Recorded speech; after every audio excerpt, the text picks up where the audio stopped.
Hello बच्चों, let's read the question. Given question based है assertion and reason, दो statements के फॉर्म में।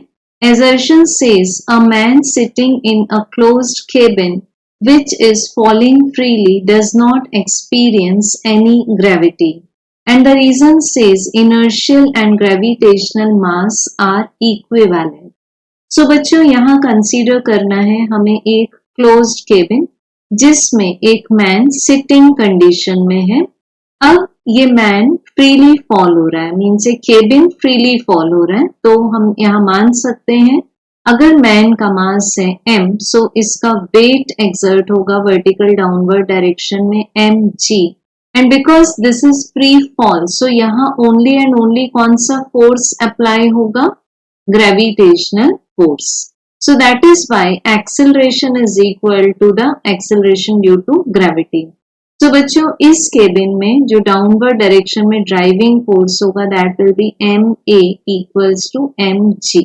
अब इस मैन पर ये जो फ्लोर है केबिन का ये रिएक्शन फोर्स देगा r. So we can have equation as ma equals to mg minus r.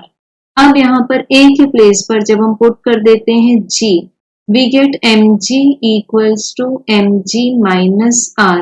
सो बच्चों यहाँ से हमें रिएक्शन फोर्स का आंसर मिल जाता है 0.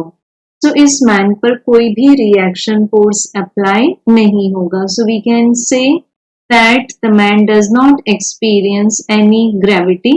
सो assertion इज ट्रू.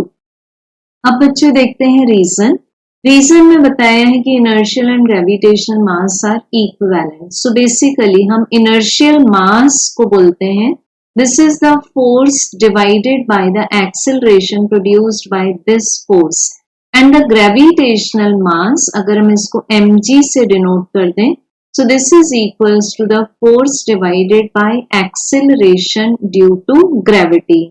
सो बच्चों यहाँ पर ये दोनों ही मासेस इक्विवेलेंट हैं, means we can say that m equals to mg. So this is also true, but it cannot explain the assertion well. So we can say that correct answer will be option number 2. Thank you.